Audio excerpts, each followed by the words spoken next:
From Earth to Eternity. Kalen stood at the edge of the crystalline lake on his homeworld, Altheria, the pale light of twin moons bathing the water in shimmering hues of blue and silver. His thoughts drifted back to Earth, back to Maya. Ever since he returned, the memory of her haunted him, her questions about their connection gnawing at the edges of his mind. The truth had to be uncovered, but Kalen wasn't naive about the risks. The lineage of humans, especially one with ties to his people, could stir curiosity and fear. If Maya's ancestry contained what he suspected, others would notice too, not all of them friendly. He couldn't let Maya become a target, not after everything she'd already endured. Kalen shook his head, dismissing the traditional bureaucratic pathways for obtaining lineage records.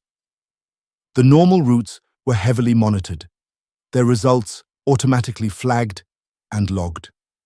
He needed to do this quietly, away from prying eyes. That's why he was headed to the Outer Ring, the district where rules were flexible and old alliances held weight. The air hummed with activity as Kalen navigated the neon-lit maze of the Outer Ring's underground network. Towering buildings crowded the sky above him, their spires buzzing with energy currents, while narrow alleyways spiraled deep into the shadows of the city. It was here he'd find Solon. Solon had always been reliable, a rogue technopath whose talents for bypassing the system had earned him both respect and exile from Althera's central councils. Kalen found him in his usual spot, a cramped data hub disguised as a repair shop. Holographic screens filled the air, their translucent interfaces swimming with streams of code. Solon looked up as Kalen entered, his four eyes narrowing in suspicion before recognition softened his features. Kalen, Solon drawled, leaning back in his hovering chair. To what do I owe the honor? I thought you were off playing diplomat or scientist on some distant rock. Kalen smiled faintly. Research and diplomacy are on pause. I'm here for something far more personal. Solon arched an eyebrow, or at least what passed for one on his species. You're not one to tread lightly, friend. Tell me what you need. Kalen hesitated for the briefest of moments before speaking. I need a DNA lineage trace for a human hybrid. Solon's chair thudded back to the ground, his demeanor shifting from playful to serious in an instant. Human? You know what that means if I start combing the planetary databases. Traces like that light up the system faster than a starburst. Why take the risk? Because I can't go through the regular channels, Kalen replied, his voice firm. Not for this, and I need it done quietly. No pings, no connections. Solon sighed and pinched the bridge of his nose. You're asking me to crack into the most secure lineage archives on Altheria without leaving so much as a shadow of a trace. Do you know how impossible that is? Kalen stepped forward, his tone imploring. You're the only one I trust to pull it off, Solon. This isn't just about curiosity. It's about protecting someone, a human. Her lineage might be more than it seems. Solon studied him for a long moment, his glowing amber eyes searching Kalen's face. Finally, he exhaled sharply. Fine, I'll do it. But you owe me twice. And if anyone comes sniffing around, I'm throwing you to the council first. Kalen smirked. Fair enough. Solon spun his chair back toward the main interface, his hands darting through the holographic streams of data. Give me the DNA sample. I'll need it as a base to begin the search. Kalen reached into his pocket, retrieving the vial that contained Maya's DNA imprint, a small token she'd unknowingly given to him when he first visited Earth. Solon's fingers twitched with excitement as he took it. Let's see what secrets your human friend is hiding. Hours passed. Kalen paced the shop, the hum of data servers and Solon's low muttering filling the silence.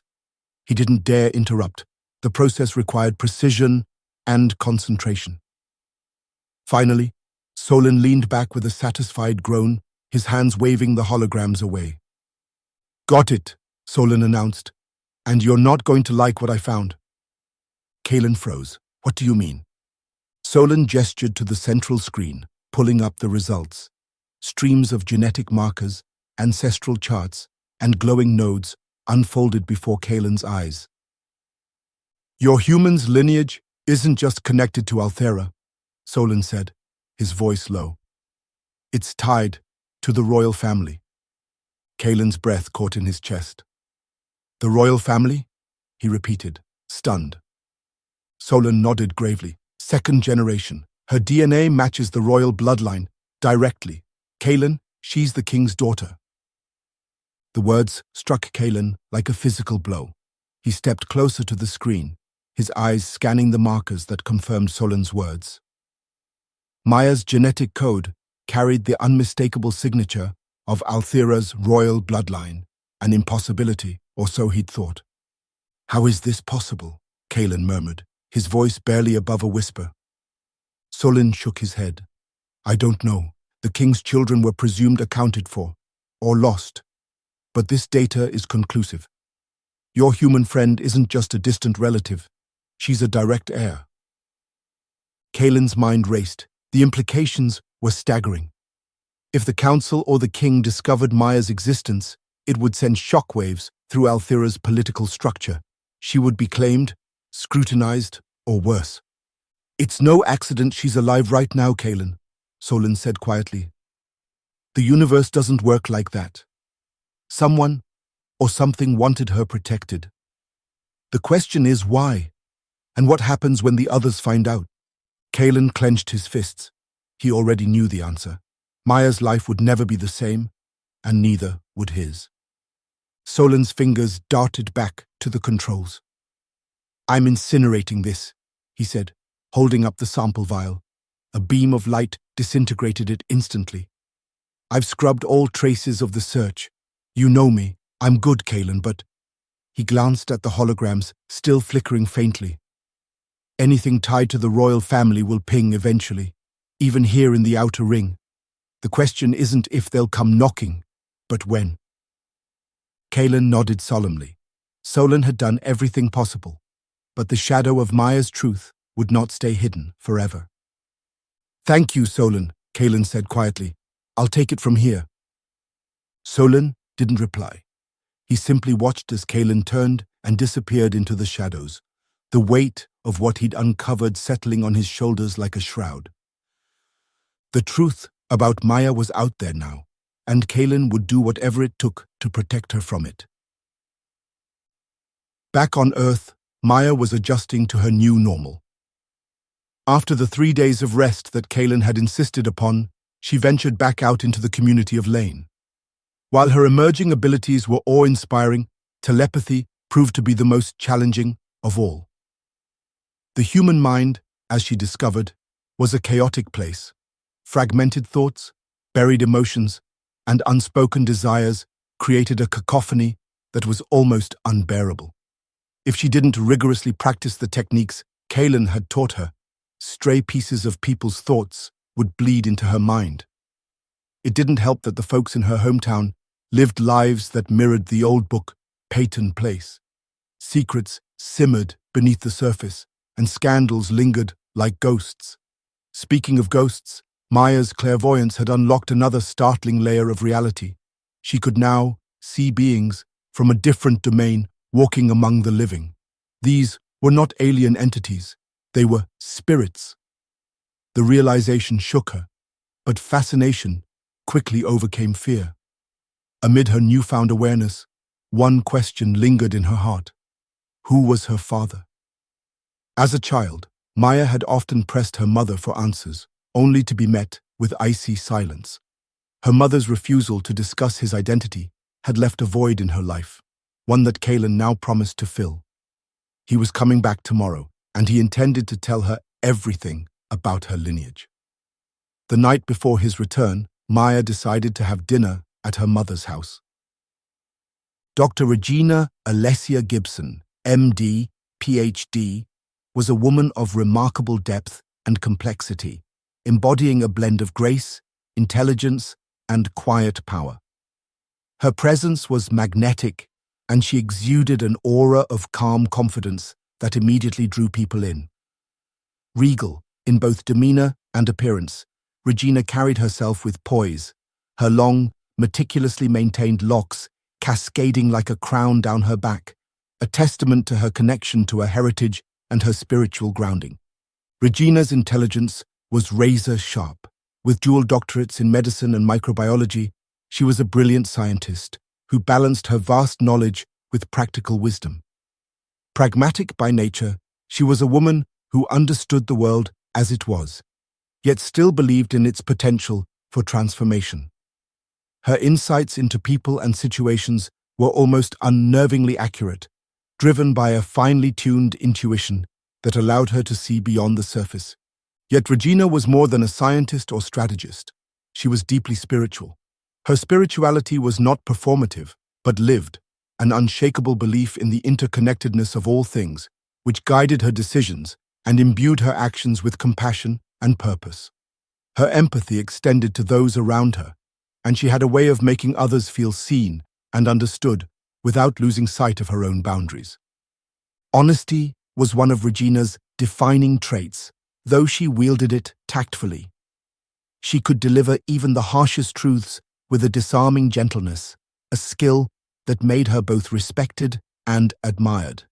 However, she was no stranger to cunning when the situation required it. She had a strategist's mind, capable of anticipating moves and counter-moves in both professional and personal arenas. Maya adored and respected her mother, seeing her as a model of strength, wisdom, and integrity. Regina's ability to blend compassion with pragmatism and spirituality with scientific rigor was a balance that Maya often aspired to achieve. Yet, one thing cast a shadow over their otherwise close relationship: her mother's refusal to discuss Maya's father. The mention of Maya's father was the only subject that could unsettle Regina's otherwise composed nature. Whenever the topic arose, her calm facade would waver, and she would either deflect or grow uncharacteristically terse. It was a silence that frustrated Maya, but also deepened her respect for the weight of the secrets her mother carried. Despite this, Regina poured everything into raising Maya, teaching her the value of curiosity, resilience, and self-awareness. She instilled in her daughter not just knowledge but the tools to navigate life's complexities with both intelligence and grace. To Maya, her mother was a living paradox: scientist and mystic, realist and dreamer, protector and enigma. Regina was the foundation of her world, and though the truth about her father lingered as an unanswered question, Maya never doubted the strength of her mother's love or the wisdom of her choices. Dinner with her mother was, at first, ordinary. The clinking of silverware, soft conversation about neighborhood gossip. It was a scene so familiar, it almost lulled Maya into forgetting what she had come for. Almost. As the meal wore on, Maya couldn't help but notice her mother's guarded demeanor. Her silences were calculated, her eyes avoiding Maya's, as if she sensed the questions bubbling just below the surface. Maya didn't intend to use telepathy, but it was second nature now, like breathing. A simple slip of concentration, and her mother's mental barriers crumbled. Her voice softened without realizing it, her eyes focused with an intensity that felt otherworldly. "Tell me about my father." Her mother froze, fork halfway to her mouth. For a moment it seemed as if she might refuse, but something shifted in her eyes, an invisible nudge, a compulsion she couldn't fight. With a shaky breath, she began to speak. "I worked for the NSA, Maya, a scientist. My job was to study extraterrestrial life, covert operations, nothing the public knew about." Maya's heart skipped a beat. She leaned closer, eyes locked on her mother's as the truth unfolded. "Your father wasn't from this world. He was an alien." Her mother's voice quivered, but the words came faster now, as though a dam had broken. "He was captured by the National Security Administration and held at one of our facilities. My team was tasked with interrogating him, understanding his abilities and his purpose here. At first he was just another subject, a specimen to be studied. But he wasn't like the others that I had dealt with. Generally, by the time they got to me, they were deceased.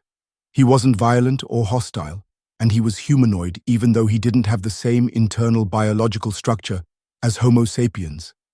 He just wanted to go home. Her mother's hands trembled as she set her fork down. Maya looked at her mother with confusion and hurt. Why didn't you tell me? All these years, whenever I would ask, I would get stonewalled. Her mother reached across the table, placing a hand over Maya's. I know, and I'm sorry. I thought I was protecting you. Think about it. Do you think you would have believed me if I told you that your father was an extraterrestrial? Maya blinked back tears, the anger slowly giving way to understanding. She chuckled. Probably not. What was he like? She asked quietly. What did you see in him? A small, wistful smile appeared on her mother's face. He was curious about everything. He asked questions constantly, about humans, about Earth. He wanted to know how we think, how we live, how we grow. I could tell he was fascinated by people's capacity to evolve, even though our government did what they did to him. Maya's heart skipped a beat as her mother continued. You're so much like him, you know. Your curiosity, your love for travel, the way you care about people, how they think, what drives them. You're always trying to understand the world. And science. That was him too. He was endlessly fascinated by how everything connects and evolves. Maya felt a shiver run through her. She'd always wondered why she was so driven to explore and learn. Now she knew. It was part of her. Part of him. Do you think he ever thought about you or the possibility of me? That he would possibly come back? Maya asked, her voice barely above a whisper. Her mother hesitated. I don't know. But if he knew you, Maya, I think he would have been proud. You're everything he admired about humanity, and so much more. Maya looked away, trying to hold back the flood of emotions threatening to overwhelm her. Tomorrow, she said softly, Kalen is coming back.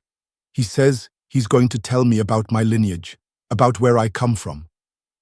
Who is Kalen? Regina asked. Telepathically, she shares her experience that she had with Kalen from weeks ago. Dr. Gibson's eyes fluttered as she saw the images and felt the feelings that Maya had with her encounter with Kalen. Her mother's eyes widened. Kalen, is he? Yes, Maya said, nodding. He's one of them, and he's been helping me understand everything. Her mother sat back in her chair, exhaling deeply, as if the weight of the years had finally lifted off her shoulders. I hope you find the answers you're looking for, Maya. You deserve to know where you come from. Maya looked at her mother, feeling both closer to her and further away than ever before. Tomorrow, the truth will finally come to light, and she wasn't sure if she was ready. Maya looked over at her mother, then asked, What did you do after finding out you were pregnant with me? Her mom responded, I moved back to Lane. After discovering she was pregnant with Maya, her mother made a decision that would alter both their lives forever. She left the NSA behind, severing ties with the dangerous world of covert operations. Moving to Lane, South Carolina, a quiet, unassuming place, she sought safety and solitude, far from watchful eyes. She took up work as a microbiologist, contracting her skills to private laboratories. The work was quiet, the pay enough to live comfortably, but her mind was rarely at rest. She worried constantly about what Maya's genetic expression would be like, and more importantly, about the possibility of the government discovering her child. It was during her pregnancy that strange things began to happen. One day, her mother explained, her voice soft as though reliving the memory, I was in my home office. I remember thinking about how I wanted a cup of tea. Just a passing thought. She paused, her eyes searching Maya's face. Then, I heard noises in the kitchen. The kettle was filling itself with water. The stove turned on its own, and before I knew it, the cup appeared, just floated into my hands with the tea bag already in it. Maya's eyes widened. You're kidding. Her mother shook her head. It happened more than once. Sometimes it was subtle. I'd think about something I wanted, and a few moments later, it would appear. or I'd hear things moving in other rooms. At first I thought I was losing my mind, but then I realized it wasn't me, it was you. Me? Maya whispered, stunned. Her mother nodded. I believe it was you, Maya. Even then, you were extraordinary. Whatever abilities your father passed down, they were already expressing themselves before you were even born. Maya sat back, trying to process what she was hearing. Did it scare you? At first, yes, her mother admitted. But more than that, I was in awe. I knew you were special, and I knew I had to protect you. That's why I stayed in Lane. It was small, quiet, easy to disappear, to keep you safe. Maya's mind raced. The idea that her powers had been active while still in the womb sent shivers down her spine. So, you think my abilities come from him? My father? Yes, her mother said firmly. I don't know how it works, but I saw glimpses of what he could do in those short weeks we were together. The way he could manipulate his surroundings, his energy. And now I see it in you. Maya was silent for a moment, absorbing everything. Her mother had sacrificed so much, her career, her stability, her safety, all to protect her. I don't know how you managed to keep all of this to yourself, Maya finally said, her voice soft. Her mother smiled faintly. When you love someone, you'll do anything to keep them safe. I didn't need a lot of people to know what you were capable of. Not until you were ready. I didn't keep it completely to myself, Doctor. Raymond William Gibson is the other person that knew. Maya sat quietly as her mother's words sank in. She had expected secrets, perhaps even complications, but she hadn't anticipated the mention of another person who had been in on the truth all along. Uncle Raymond? Maya asked, her brows furrowing in surprise. Regina smiled softly, a fondness gleaming in her eyes. Yes, Uncle Raymond. My uncle. Your great-uncle, really. He's always been more than just a doctor or family member. He's been my protector, ever since me and my brother lost our parents. When I found out I was pregnant with you, the moves I made didn't go unnoticed by him. Maya leaned forward, eager for more details. What do you mean? Her mother chuckled lightly, a nostalgic tone slipping into her voice. Raymond was always the watchful type. After our parents passed, he took it upon himself to become the family's patriarch. He wasn't content to sit by and let me make what he thought might be rash decisions without understanding why. Regina paused, her smile widening as she recalled the memory. When I abruptly quit my job and moved back to Lane, he didn't buy my vague explanations.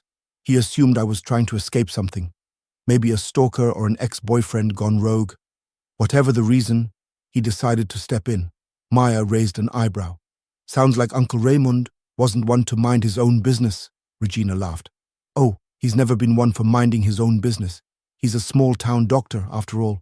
Nosiness comes with the job and the community, but in this case, his persistence was a blessing. He cornered me one day, refused to let up until I told him the truth.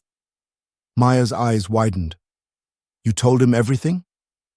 Almost everything, Regina said with a nod. I trusted Raymond completely. He's not just family, he's one of the most grounded, loyal people I've ever known. And once he knew, he became my rock. He never judged me or asked too many unnecessary questions. Instead, he stepped into Father Big Brother mode and supported me every step of the way. Regina's voice softened, her tone laced with gratitude. He helped me in ways I can't even begin to describe. He made sure I had access to the medical care I needed, no matter how unconventional things got. He was there for me when the stress of keeping everything a secret felt overwhelming. And when you were born, he fell in love with you instantly. Maya smiled, feeling a sense of warmth and pride. So he knows everything about where I came from. He knew enough, Regina replied. He understood the risks and why secrecy was so important. But more than that, he understood what you meant to me and to our family. Maya nodded slowly, absorbing the revelation. She had always known her great-uncle Raymond as the steady, kind-hearted family doctor in Kingstree, the one who made sure she was healthy and loved. But now she saw him in a new light, as an integral part of the web of secrets that had protected her since before she was born. Uncle Raymond always did seem to have a soft spot for me, Maya said with a small smile. Regina reached out, placing a hand over her daughter's. That's because he knew how special you were, from the very beginning, even if he didn't have all the answers. Raymond isn't just your doctor or your Uncle Maya. He's one of the few people in this world who's always been in your corner. Maya felt a wave of gratitude for her great-uncle's quiet support and wondered what other secrets he might hold. As she prepared for Kaylin's arrival, she made a mental note to visit Uncle Raymond soon. She had a feeling there was more to learn from him about the story of her origins, and perhaps even about herself. Maya crossed her arms, her gaze fixed on her mother as frustration bubbled to the surface. Maya leaned back in her chair, her brow furrowed in thought. So, let me get this straight, Mom. When I was in utero, I had these abilities: telekinesis, clairvoyance, telepathy. Basically, I was showing signs of them even before I was born. But then, for most of my life, nothing. No abilities, no signs. How did that even happen? How did they get suppressed? Regina folded her hands in her lap, her expression a mix of calm resolve and lingering guilt. It wasn't easy, Maya. The truth is, I suppressed them. It was deliberate, and it was for your protection. Maya's eyes widened. You suppressed them? How?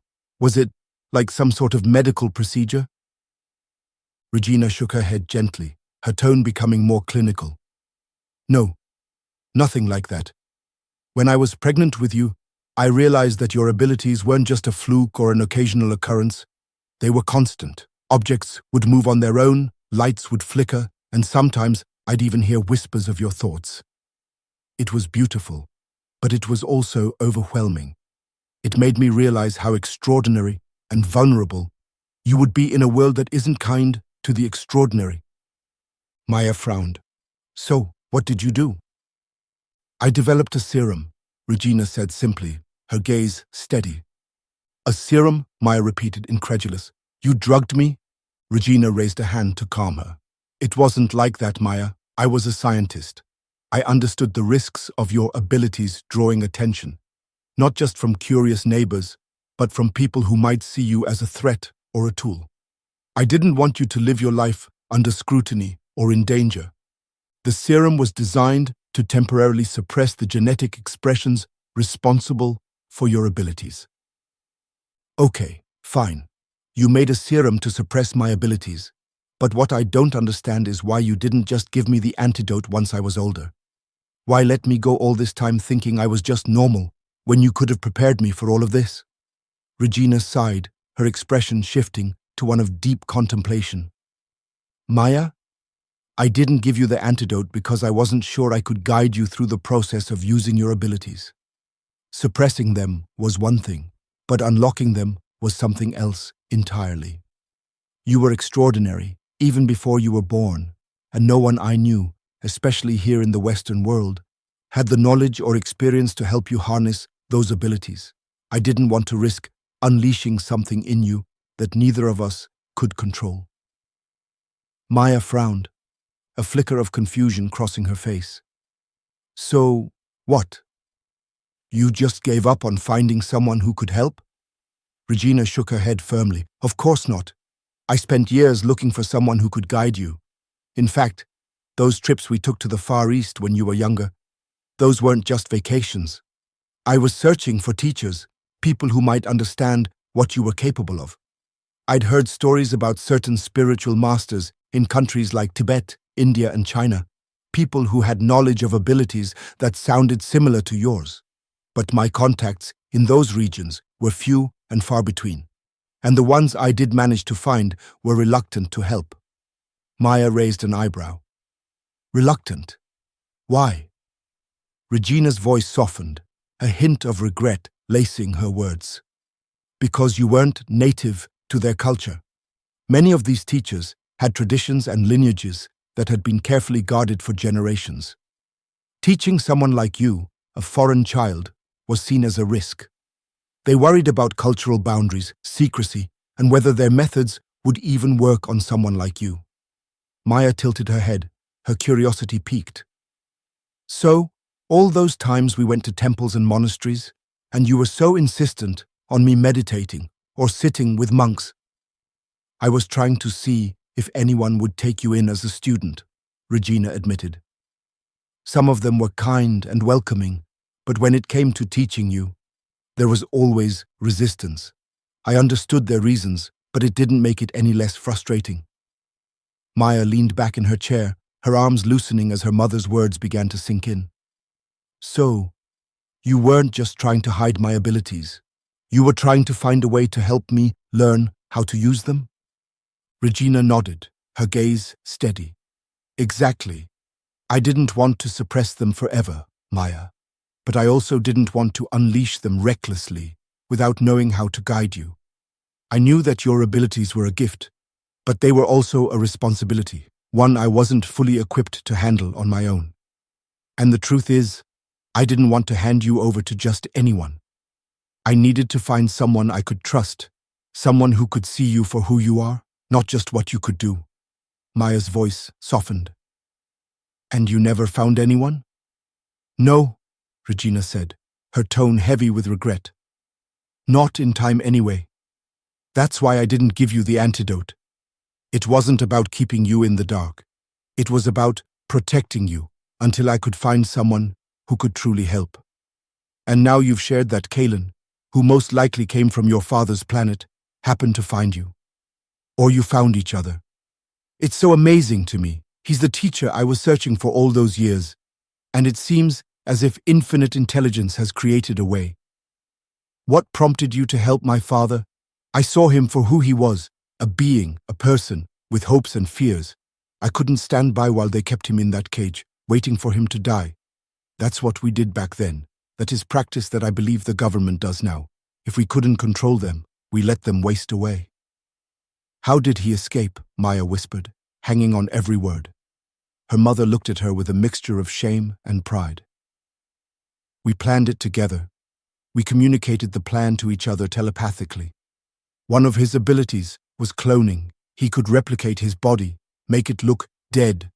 When the guards found his corpse, they thought the job was done. What they didn't know was that he'd made himself invisible. The technology back then wasn't what it is now. Surveillance wasn't as advanced.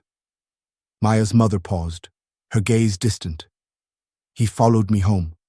I didn't know he was there until I felt him, and then when he made himself visible to me. That's when I realized he was free. What happened after that? Maya's voice was barely a whisper. Her mother looked at her with tears in her eyes. He stayed for a while. But eventually, he left. He had to. The risk was too great, for him and for me. Maya stared at her mother, trying to process everything she had just heard. Her mind spun with the weight of the truth. When you realized he'd followed you home, what did you do? She asked softly. Her mother exhaled a long, weary breath. I didn't panic. It was all a part of the plan, but there is a new level of urgency when the plan is implemented. It was strange, but even then, I felt no fear of him. If anything, I was relieved that he'd made it out alive. But I knew staying in Baltimore wasn't an option. The city was too crowded, too watchful. So you took him to Lane? Her mother nodded, a distant look in her eyes. I had already put in for my vacation. Then I added in PTO, sick leave, everything I could cobble together. Lane made sense. It was home, rural, quiet, plenty of open fields in case he needed to leave. In case he needed a ship to land, Maya murmured, more to herself than her mother. Yes, her mother confirmed. I knew we'd have privacy there. I packed up as much as I could, clothes, food, and told my job I was taking time off for personal reasons. Within 3 weeks, he was gone. Maya frowned, the timeline gnawing at her. Just 3 weeks? That's all the time you had together? Her mother's expression grew pained, regret etched across her features. That's all I had to give him. And even then, he didn't tell me when he was leaving. I woke up one morning and he was gone. No note, no message, nothing. It was like he'd never been there. Maya's voice trembled. And he didn't know about me? Her mother shook her head. I didn't know I was pregnant until a month after he left. I didn't even have a way to contact him. He never told me where he was from or how to reach him. At least not what we on Earth would call his son. A heavy silence hung between them. The pain in her mother's voice was raw and real, but Maya couldn't help feeling a pang of anger mixed with sorrow. How could he just leave? Why didn't you tell me this before? Maya asked, the hurt spilling into her voice. Her mother's gaze softened. Because, Maya, who would believe it? That your father was an alien? You were a curious child, always asking questions. I knew you would have told someone eventually, your friends, your teachers. And what would have happened then? People would have called you a liar. They'd tease you, ostracize you. I couldn't let you go through that. Maya's shoulders slumped. But I always wanted to know, Mom. I needed to know. I can respect you not telling me as a child, but as an adult, I think I would have been able to handle it. Even as she said this to her mother, she understood her mother's reasoning. The pragmatic reasoning of Dr. Regina Alyssa Gibson. If Regina wasn't Maya's mother, she would probably resent the laser-sharp reasoning. The inner child was the one asking the question and dealing with the onslaught of emotion. If you've enjoyed this story, like, comment, and subscribe for more adventures with the Afroverse Griot.